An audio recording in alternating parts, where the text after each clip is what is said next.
Good morning, welcome in. It's July 3rd, pre-Independence Day. The aliens have yet to kill us all.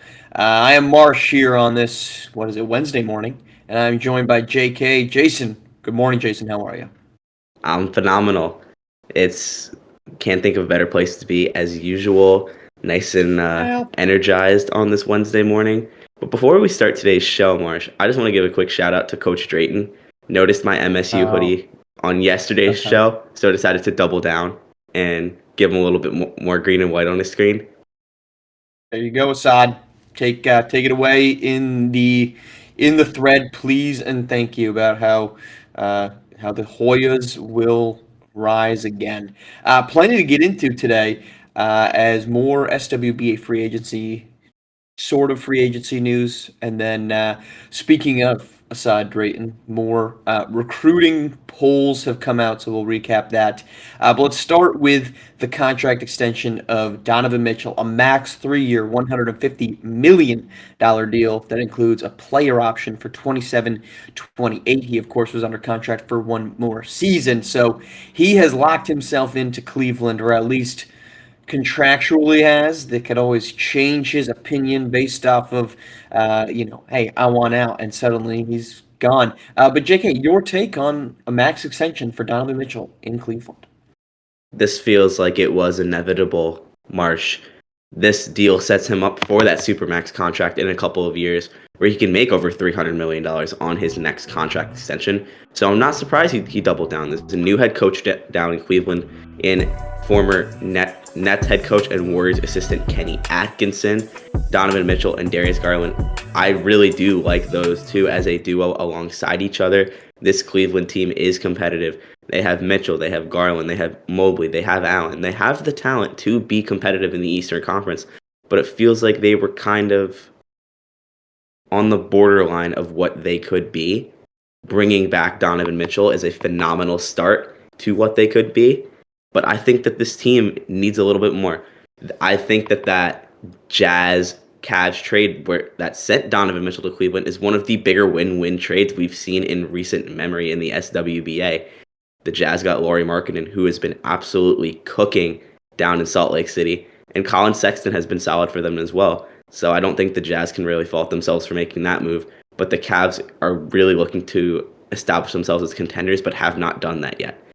They Well, can't so waste Donovan Mitchell's prime right now. He's 27 years old. keep in mind the Supermax cannot be signed, so he can sign another max, but a Supermax can only be signed by a player that is signing with the team that drafted him. So that's why. I mean, the 300 million. You're correct. Eventually, these types of players, a supermax, won't be the only way to get over 300 million. But he can sign a max extension. He cannot sign a supermax extension. I don't think this means Darius Garland is staying in Cleveland because Rich Paul and Clutch Sports have specifically said that if Donovan Mitchell stays, they are going to ask for a trade for Darius Garland. I don't think that is the duo. One, I mean, we saw the cap of what that team is.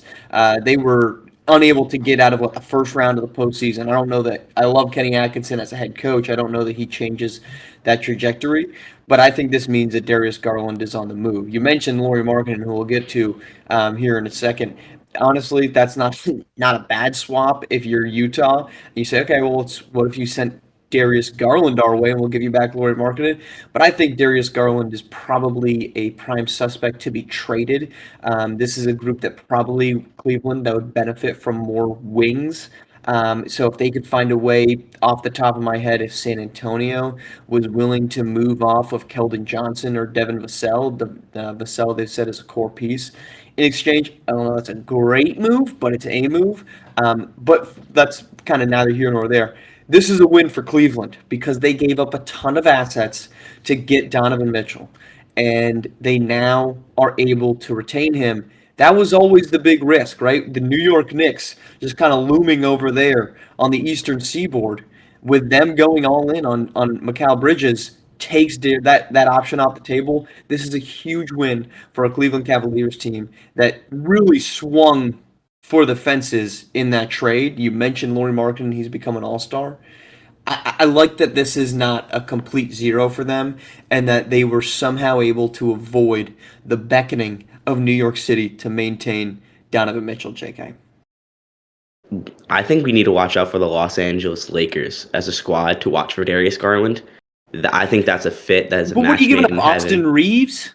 Like, I don't know if I'm the You got Cavs. Reeves, you I'm got not Dalton saying Connect. There's got to be someone that's that'll not good kind of enough. catch the eye of Kobe Altman and Kenny Atkinson. But that's a You, huge loss, JK. If you're the Cavs and you're gonna Garland and you're getting back Connect Four, who it's a sick nickname, and Austin Reeves. I mean, those guys are this mid-20s starter caliber players. If you're Austin Reeves, we don't even know what Dalton Connect's going to be. That's a huge L. If you're the Cavs, if you're trying to win, I don't think Austin Reeves suddenly makes you a winning team in the Eastern Conference.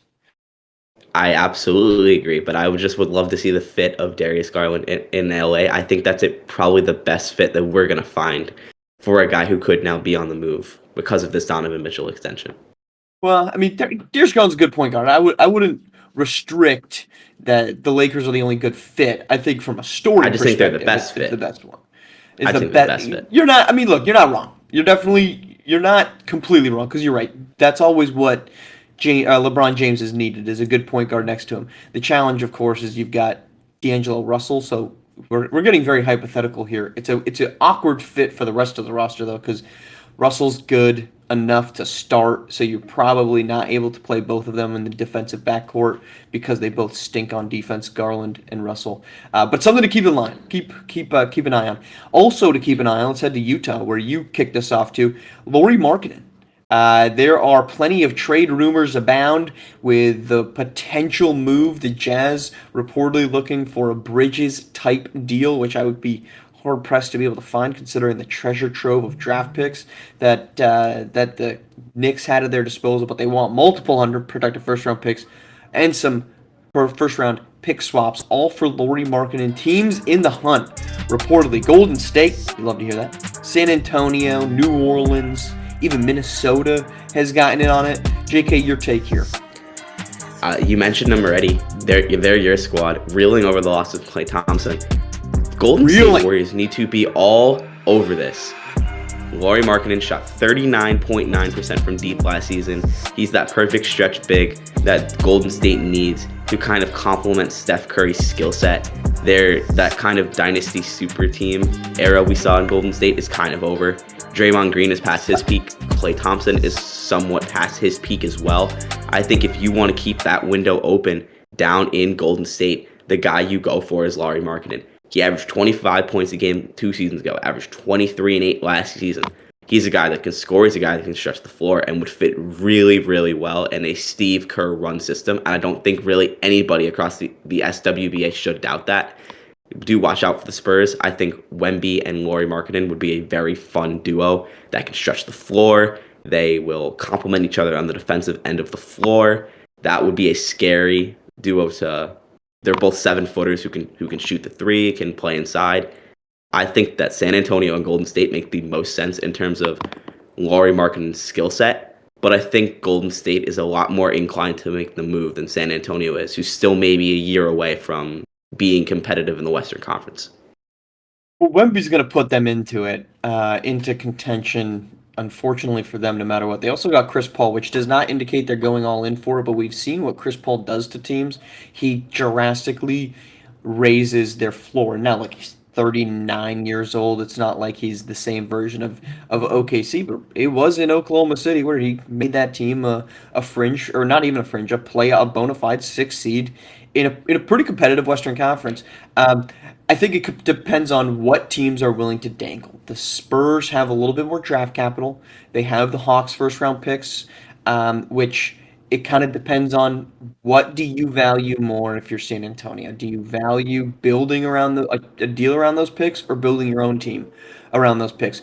You're right about Golden State. I think this is look, I'm not trying to diverge all roads to Golden State. I think this has been a pretty good offseason for them, retooling this group, but there's clearly a sense of desperation around building a championship contender built around Steph Curry. And Lauri Markkanen, I think, is a fantastic way for them to do that while also as a tangent, getting much younger.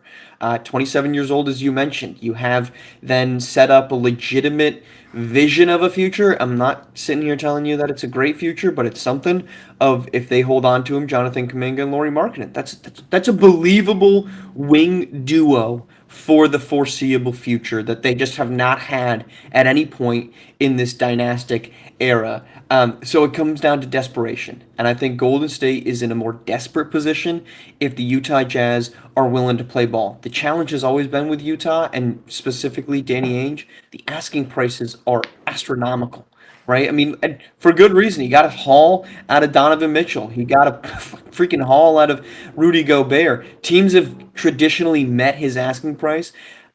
From what I think we've seen from the Golden State Warriors under Mike Dunleavy Jr. At the helm, is that they are not willing to overpay. So I think that will ultimately, JK, be the line in the sand for Golden State. Can they get Lauri Markkanen for either one, not including Jonathan Kuminga, because I don't think you can, and two, do you not completely mortgage your complete future for him because he's good, but he's not for unprotected first round picks good. Lauri Markkanen is a great player, like you mentioned. I just want to circle back to the Spurs for a second. I think they're a year away because that team is young. Chris Paul and Wemby can probably lead them to the play-in. The Western Conference is so stacked that you never know what's going to happen. Golden State is a legitimate playoff team right now. If you have a talented playoff level roster in the Western Conference, you want to keep your window open for as long as possible. Golden State is just 2 years removed from winning the SWBA finals. We still know what that team is capable of, especially with Steph Curry.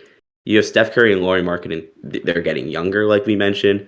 They're continuing to add guys who can shoot the three. They were in talks for a sign and trade for Buddy Hield, who might be the most Steve Kerr player in the entire SWBA, but his defense needs work. I think the biggest part about this is that Lauri Markkanen is a good defender. And you need that if you're a team like Golden State that's going to have to go up against the creme de la creme of SWBA big men across the Western Conference playoff run. You're going to have Jokic one night. You're going to have Karl Anthony Towns the next. You could have Joel Embiid if you get to the finals. So you really got to have somebody who can go, a 7-footer especially, who can go toe to toe with those guys. I don't know that I'd call them a playoff team. I think they've gotten better. D'Anthony Melton's good. Kyle Anderson's good. Playoff team might be a little bit much. But they're making moves, and Lauri Markkanen may be on the move as well. All right, wrapping it up. Let's head over. Even so. They barely made the play-in last season. Let's head over to the SimWorld Prep recruiting head coach rankings. As B-Ron broke the news on the final 3 regions, Coach Dre Pope collecting 63% of the top place votes in the Western region. Coach Drayton and Coach Williams getting 48 and 35% of the votes in the East region. And then Abe Jackson getting 42% of the votes. Coach Bradley getting just 6. Marcus Wood with 9 in a truncated Southeast regional voting. JK, your takeaways from these 3 polls? This says a lot to me about what's going on in that West region.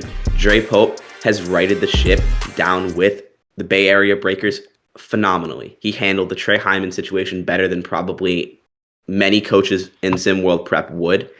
He built a great team despite that loss with Sean Hyman, with Dime Hardaway, and Adonis Knight. Jaime Ramos has proved himself to be a very strong role player. That Bay Area team is coming off a regional final appearance in the Neo region. Dre Pope has done a phenomenal job with that squad. Dre Pope knows that he is one of the better coaches in SimWorld Prep, one of the more iconic and bigger names of these coaches. But guys are always going to want to play for him. He's a presence. He always has something to say. He's always positive. And he never let his team get down despite all that they endured this season. They had a thin rotation, which isn't going to be an issue with the thinner rosters going into next season for SimWorld Prep. And he's a guy that just really trusts his guys and his players and is one of the more impressive coaches schematically. So am I surprised that he's one of the higher rated coaches in recruit rankings? No. Because players want to play for that guy, and it's shown over time. There's a reason that so much star-level talent has made their way to the Bay Area over the last couple of seasons in SimWorld Prep. I am not surprised by this whatsoever. He's certainly done a good job of bringing in talent. Of course, Drayton and Williams, Personally, no surprise that they are atop that list. I was surprised at how low Alyssa Dodge was, just considering her track record. But again, the East region is a absolute bloodbath in terms of not only the Founders region being challenging to win games in, and we saw that last season, but also just the number of respected coaches in that portion. Not surprised one bit to see those two at the top. Was a little surprised, but I think it speaks volumes to Abe Jackson, and he's been on the trail a little bit longer than KT Murphy, who we talked about yesterday. He gets the top vote getter there in the Southeast region. Impressive that they've already hit the ground running, clearly, to be able to sway things. Fred Lee, I think it's surprising that he's so low, just considering his track record, and he has brought in some good talent. So clearly, guys are of respect of that, but maybe not as much as originally perceived. So congratulations to all coaches on, I don't know, getting votes. That's cool. We will be back tomorrow on the 4th of July on Independence Day here on SimWorld TV. Talking about who knows what, plenty of things still up in the air. So we will recap it all then. JK, thank you for joining us. Thank you all for tuning in here to SimWorld today on SimWorld TV, the only place you can see the game, be the game.